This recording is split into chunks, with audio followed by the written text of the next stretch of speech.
Hello, everybody. Thank you for coming.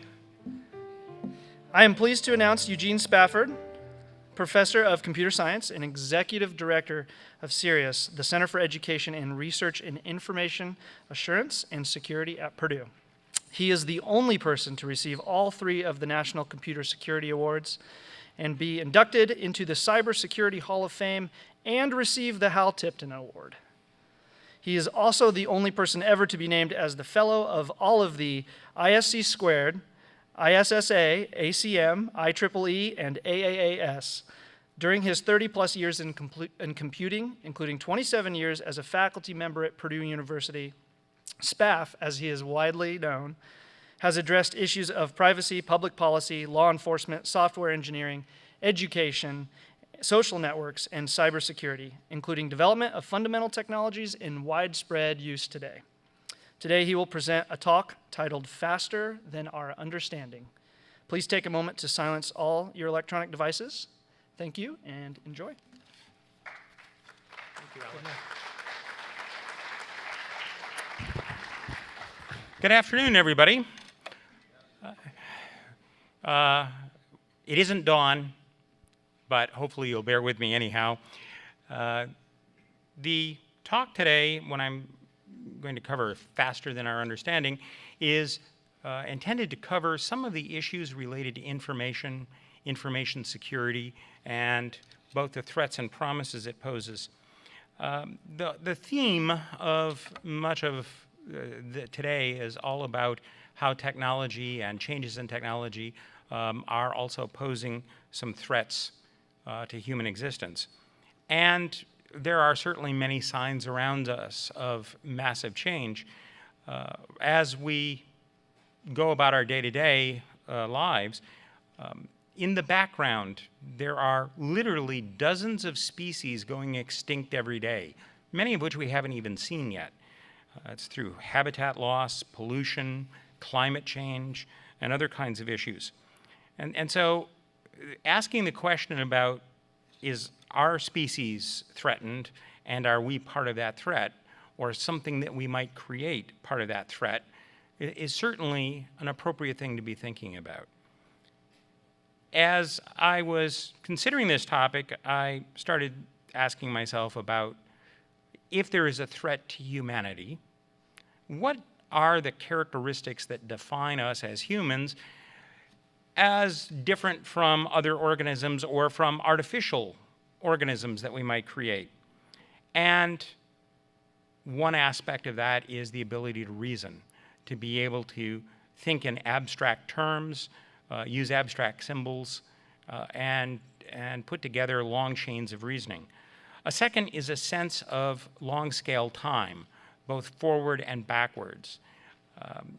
To the best of our knowledge, we're the only species that is able to both recall things from a long time in the past, as well as to anticipate things in the future.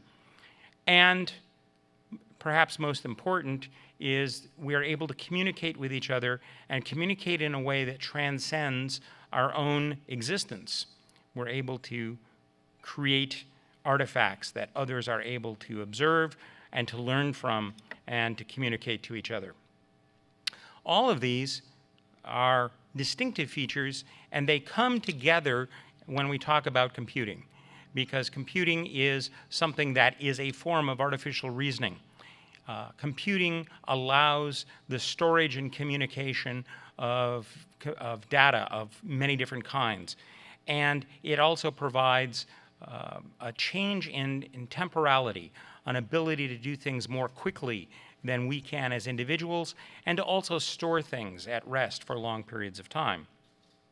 So let me just touch more on the communication aspect part of this, because I think that's where some of the more interesting issues come into play. If we look at communication from being to being, it is postulated that the first aspects of speech were developed by our species about 100,000 years ago. And it was a set of things that evolved, part of them physical. So we are the only species we know that makes sounds where we alter the shape of our tongues as we speak. And there are animals that make noises, certainly, but to be able to articulate and to do some of those things. There appear to be some physiological changes that led to speech. We don't have an exact record of that, of course. But we do know that in order to work in social groups, we need to be able to communicate. We need to be able to convey things to each other. We do have records going back that the first significant civilizations of record that built artifacts that we can find through archaeology go back about 12 to 15,000 years, which is, in a cosmic scale, perhaps not that long.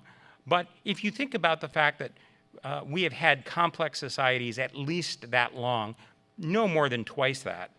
So going back at 15, maybe 20,000 years, we have been communicating as a group and working together to try to solve various kinds of problems that we have as societies. All we have to do is look around and realize, well, we haven't solved all those problems. Despite that communication, we still have issues in being able to work together. Other technologies that have contributed to communication illustrate a couple trends as well. The first written language that we have a record of was about 5,000 years ago. And it was somewhat primitive, but it was used primarily for inventory rather than for other kinds of information. And this is certainly a historical trend for a lot of written communication. Then moving forward, movable type was first invented in China about 1040 AD. Then in Europe, Gutenberg developed the metal movable type in 1450. Caught on much better because the Western alphabet had far fewer characters than the Chinese ideographs, and it was much less cumbersome to be able to print things. And so the printed word began to spread and propagate. Now, if we think about the fact that there are parts of the world still where written documents do not reach, where people are not able to read. They have not had that opportunity, they don't have access. It's a minority of the world population, at least on some continents, but overall, despite this history of well over 1,000 years of movable type, of 5,000 years of writing, we still have many individuals and, in fact, whole small societies where literacy is not common. Another form of communication that we're accustomed to, the telephone. The telegraph was first shown as a technology in 1833. Then in the 1850s, the telephone was demonstrated, it evolved. Alexander Graham Bell did his famous Watson, Come Here, I Need You in 1875. So it was only a matter of a few decades after the telegraph that the telephone was invented. And in the time since then, far less than the spread of the written word, we're looking now at the telephone, we're now at the point where there are more cell phones in the world than there are people. There are about 7.1 billion people in the world, and there are about 8 billion telephones that, based on best estimates. So I don't know how many of you have more than one, but the spread of telephony has been very significant, very rapid, compared to even the spread of movable type. We have many people who are unable to read, do not have access to books, who have at least one cell phone and know how to use it. And that's a rather interesting kind of leapfrog in communications technology. I'll mention another couple here. Photography.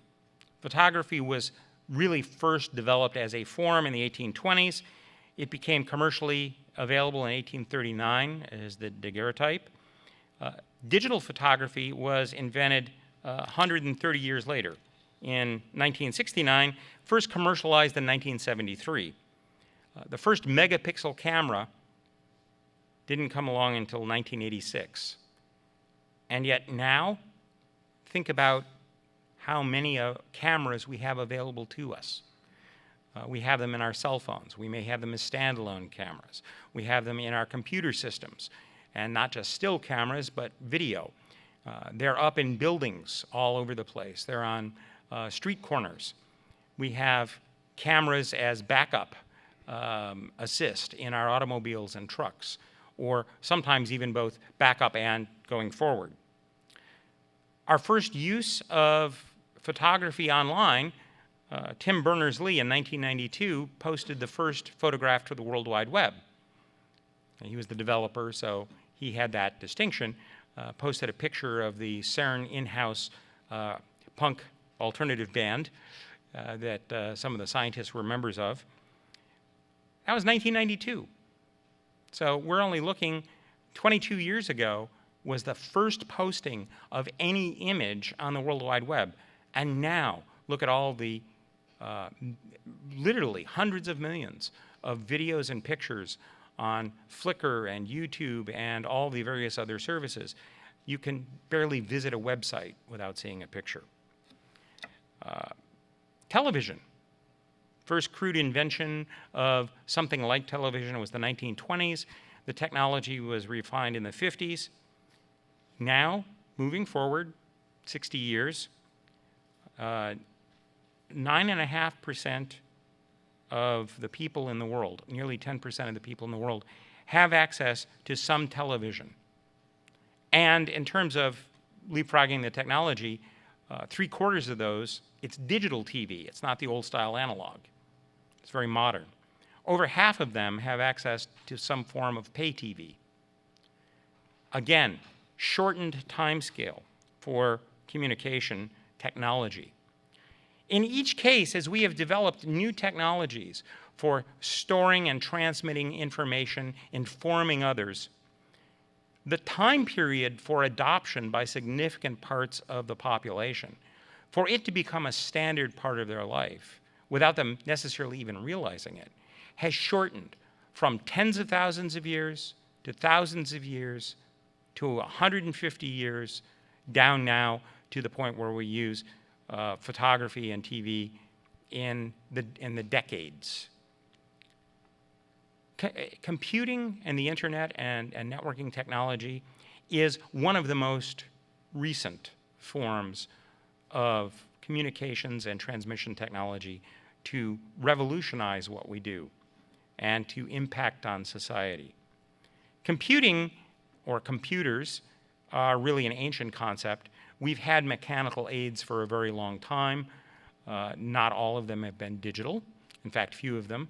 But going back to timepieces, to the abacus, the discovery of navigational aids that help to understand the rising and setting of the sun and the determination of latitude, we've had devices to help us compute for some period of time.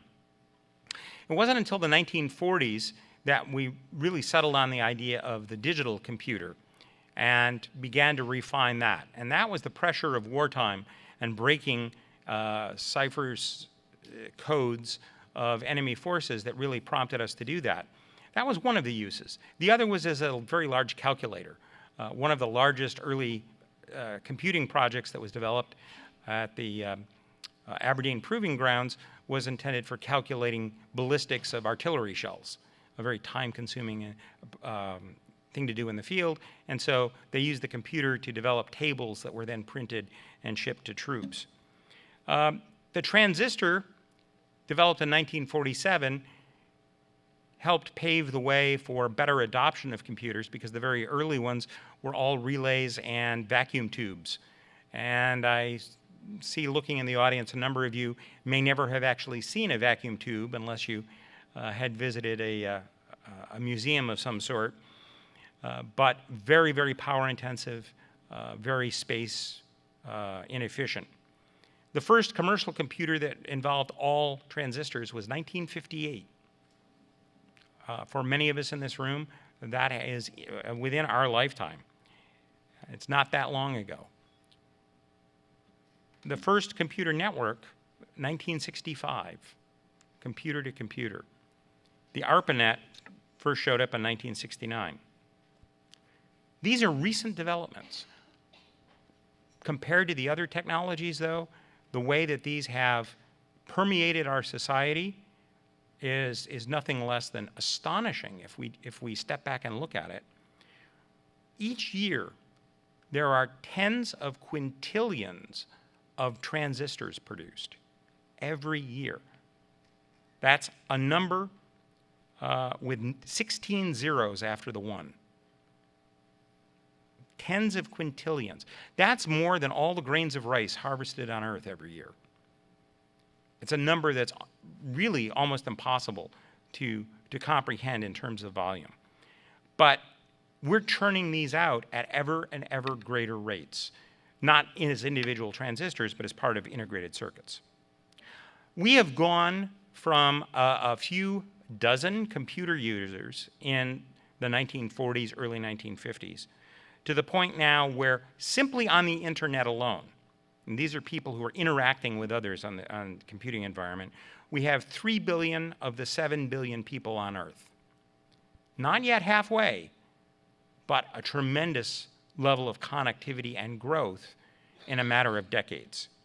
In fact, the growth is currently running at almost 700% per year in terms of new users gaining access and coming online. Estimated, based on sales, there are 2 billion personal computers in use in the world. This does not include the computers that we have in tablets and cell phones, or the computers that are embedded inside our devices and our cars and our communication networks. The best estimates there are that the PC marketplace, the personal computer marketplace, is only 2% of all of the deployed computing in the world. That suggests that we have over 100 billion computers in use in the world right now. From 1 or 2 in the mid-1940s to 100 billion. And the price has dropped consistently. It's one of the few technology goods, one of the few consumer goods that is always dropping in price and increasing in power and speed. And that's one reason we have so many of them that are out there. The growth, another way of looking at the growth, it took 27 years to get 1 billion personal computers out. It then took 7 years to reach 2 billion. That's quite an acceleration. We look at data that's out there around the world that is stored.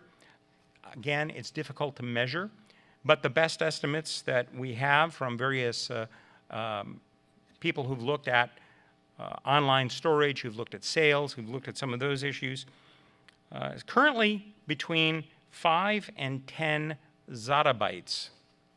That's maybe not a word that you encounter very often, but think about a 1 with 22 zeros after it. That's how many bytes of information may exist in online storage in the world, and it's doubling every 2 years. So what's in all that information? Where's it all coming from? Well, it's coming from a lot of different places. It's coming from digitization of information that we had on paper. It's coming from recording of real-time events. It's coming from calculating new things that haven't existed before or may not really exist outside of the computer. If you go see a movie today, whether it's an Avatar or Hobbit or Guardians of the Galaxy, large portions of what's on screen were never in the studio. They were all generated by a computer. Huge amounts of storage, and that processing is going into that. It underlies our computing systems, our educational systems, our government systems. We could not have an organization like Purdue University of this size without massive use of computing, simply to manage the payroll, the scheduling, the grades, the ordering of the food, and the items necessary to feed and house and supply all of the people on campus. As we have more computing, as we do more development of it, we're finding lots of ways to enhance the quality of life for all of us, to improve the world around us. And this is the dawn part of why this is such an exciting field to work in. We're able to develop all kinds of personally tailored services, from medicines that are uniquely designed for an individual's DNA, health plans by monitoring their behavior, their diet, their current vital signs. We're able to personally build systems that respond to needs, to issues of things that you ask or that you want. We're building computing into household appliances that are able to sense what you need done or have changed. And I can't wait for the coffee machine to turn itself on when I need it. There's a whole variety of things there. We're using computing for education in ways that we never thought of before, providing everybody with individual tutors or resources that they can use, learning to help track and reinforce information that they need to go hand in hand with in-person education by people around them. We're using it as a form now of reference, of books. We use tablets instead of paper books. They take less space, and we're able to actually include other material, including video and audio with them. We're using them as a means of preservation of items, including text and video, because movies degrade, the movie stock, the film degrades with time.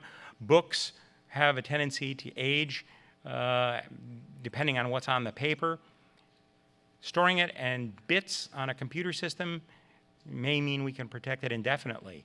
But more than that, we're using advanced laser scanners and sensors to be able to map out historical artifacts and store those mappings, that digital information, online as a way of analyzing and preserving in a non-destructive fashion that very same material.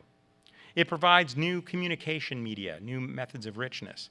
If you have seen anything about the iWatch, for instance, one of the things you can do is you can communicate vibration and touch along the watch in addition to text and speech and any kind of video. That suggests a whole new set of possibilities for computer-mediated communication. Entertainment, so many of us use computing for entertainment in one way or another, either online games or pursuing social media, watching video, listening to music. I've already mentioned about how it transforms the way we produce some video. And a huge list of other things, many of which have yet to be invented, that we're working on here at Purdue and at other places, as we learn more and as we develop more of the technology. Furthermore, as we expand our world and the scope of the data that we collect and are able to collect, we're able to come up with new applications and new uses. One place is in the area of sensing. Being able to put sensors in physical structures that are able to detect changes in those structures and stress.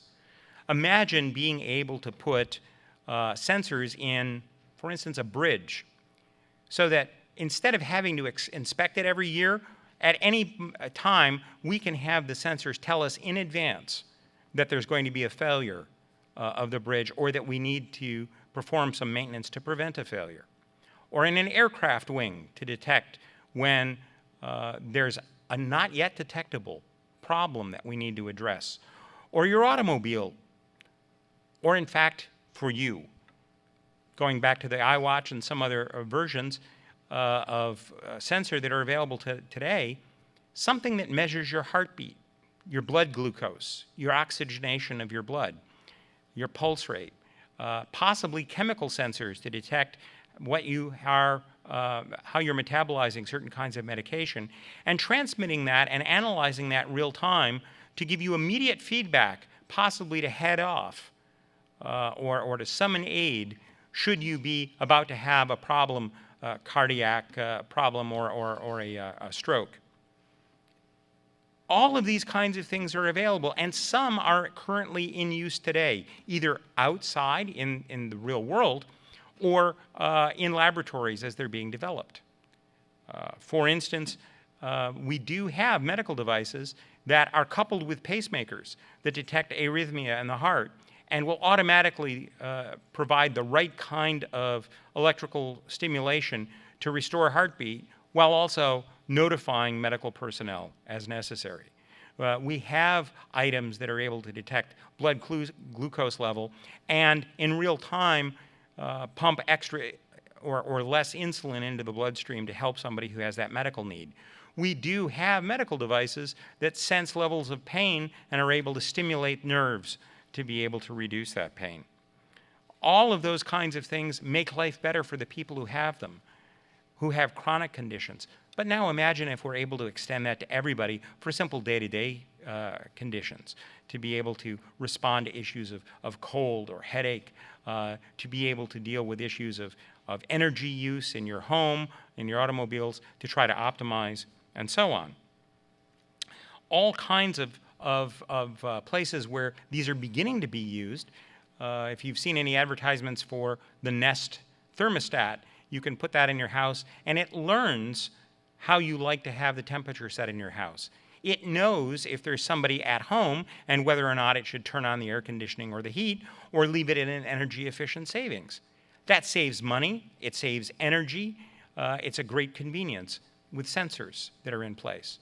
An experiment was done, well, it was more than an experiment, but in Boston, users who downloaded an app this winter, as they were driving around in town, the accelerometer in their cell phones would register if they hit a very sharp bump. And they would map this against the GPS location, report centrally, and they used this to map where there were potholes that needed to be fixed. The possible uses of these sensor technologies are really incredible. Network-enabled cameras of various kinds, both video and still, are being used now for issues of crime prevention, traffic management, weather forecasting, even monitoring endangered species. We have weather cams all over the place. You can visit online. You can see where things are happening. There are a couple great volcano cams if you're interested in what's going on out in Iceland at the moment. There are cameras that are set up in nests of endangered birds so that we can observe what's happening with them to better understand how to preserve them. Here on campus, we use cameras in various places that are hooked up back to department offices or to the police department to determine current lab usage to see whether we need to schedule more sessions, or in some cases to make sure that nobody is in stealing some of the equipment. All kinds of use of this kind of real-time monitoring, some of which is now being hooked up to programs that are doing the analysis themselves. Rather than having a human in the loop, they're able to observe certain kinds of behavior and flag it. One interesting thing that I read recently is the use of a computer-mediated vision system with cameras on roads in someplace in Scandinavia where when very large animals are approaching roadways to cross, the cameras will spot them. The AI program involved will recognize that these animals are about to cross the road and will trigger warning signs to cause people to slow down to reduce the number of accidents. All kinds of potential here that we are just beginning to touch on by using this technology. But the use of all this technology raises challenges, and this is where the darker side comes in. And part of it has to do with the nature and the pace of the change itself. For literally thousands of years, when we recorded information, it was generated by people for people to record the past. So that inventory description that was found in ancient Samaria and some of the ones that even some of the Egyptian hieroglyphs were just accounting for harvest, those were purposes of recording what happened in the past. They were written by people to be read by other people. And that was true for thousands of years.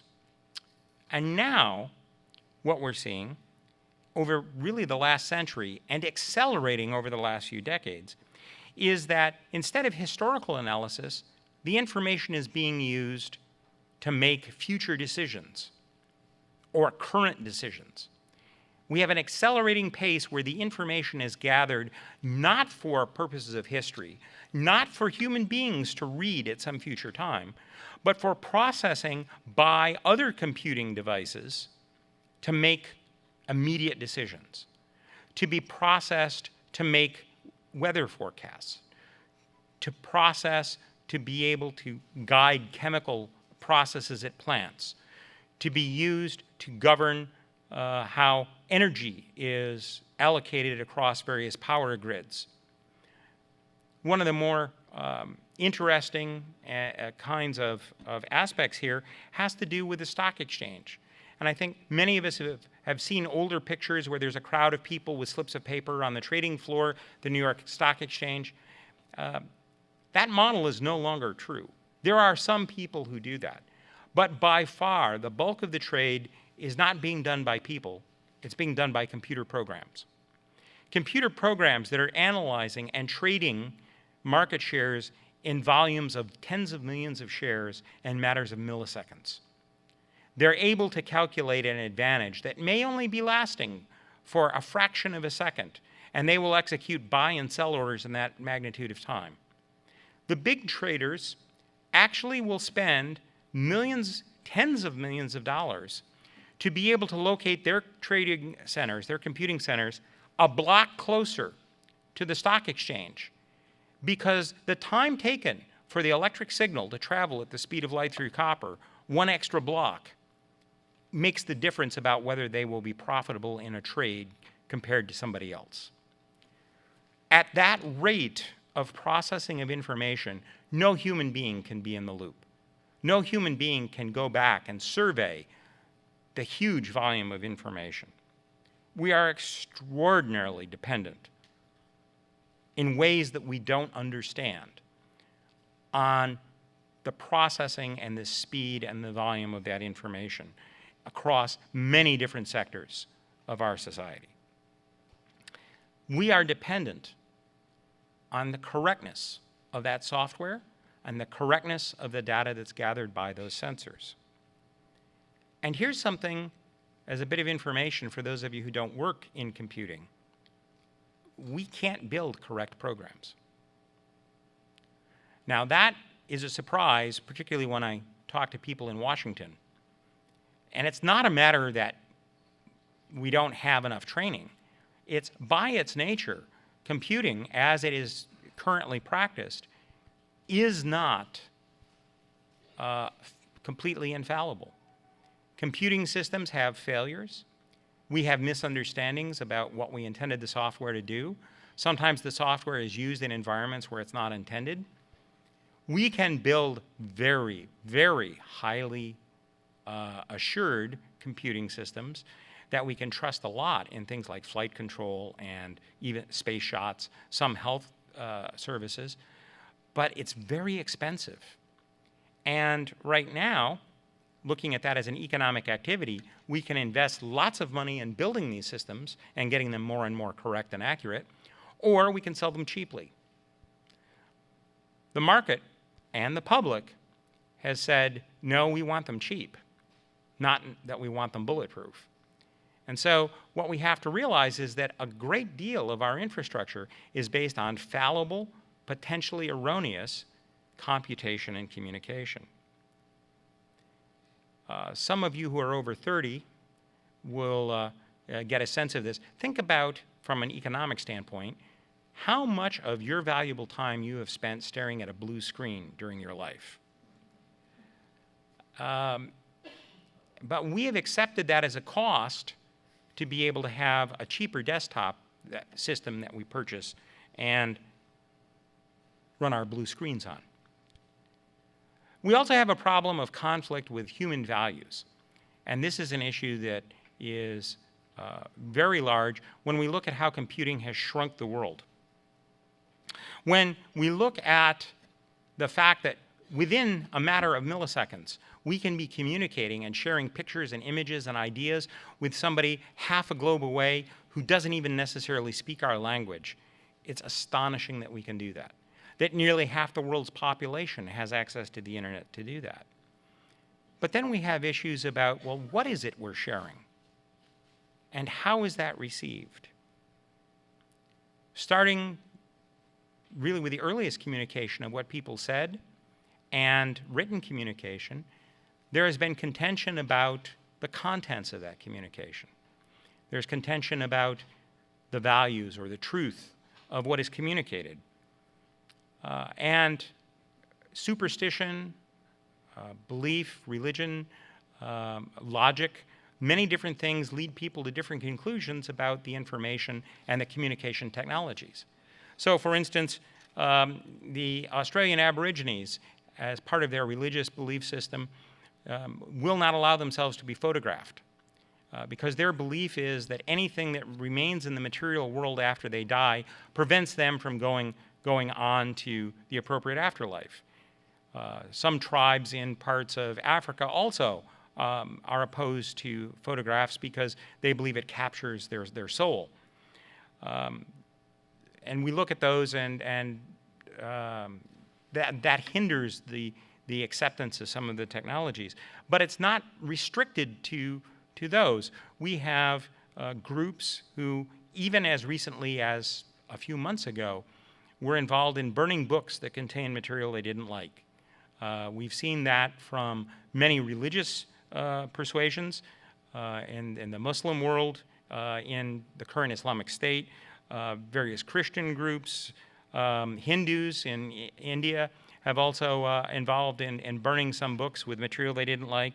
We've seen also for political purposes, the Nazis during the 1940s, Maoists, and others who've burned books that contain material that doesn't support their political philosophy. There is a distinct pushback against any form of communication that is not in agreement with the value system of the majority where that exists. And that's an issue that faces us currently with much of our technology, is how do we share this in a way that is appropriate for those various groups, or how much of that do we respect? It shows up also when we talk about broadcasts of information on TV or radio, webcasts on TV. In Europe, the versions of Google that you use to search return different results, and in China, very different results, depending on what you search for, because of political considerations or other personal considerations. How are we going to reconcile all of this at the speed at which we are increasing the communications? Should we allow the flood of communications to overrule the local norms, beliefs, and laws of these locales?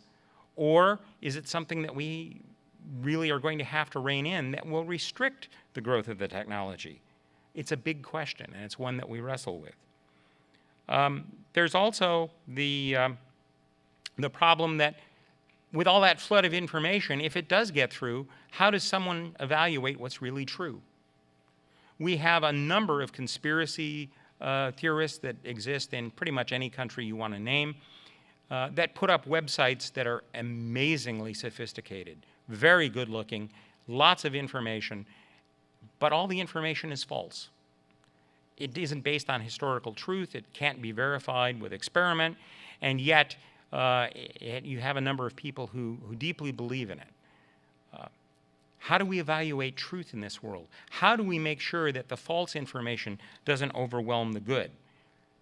Can we have a future that is going to be one where we can go out on the internet and seek out answers that we can believe in, or is it going to be something like 1984 where we're not really sure whether the current political leadership has changed the message to match their current inclinations?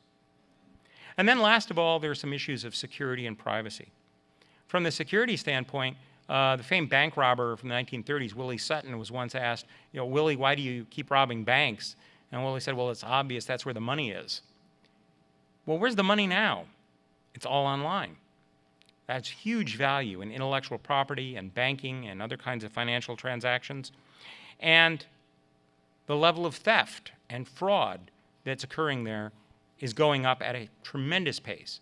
And here also we have problems because of international restrictions where laws and norms are different. And in fact, political agendas in some countries are to actually encourage crime against, for instance, the US, because it's viewed as weakening our social structure to their advantage.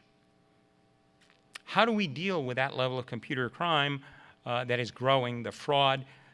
from simple kinds, such as email saying, I'm a Nigerian prince, please help me get my money out of the country, to more sophisticated kinds where there are covert intrusions into Home Depot and Target to steal credit card numbers, or into JP Morgan to steal account information and transfers.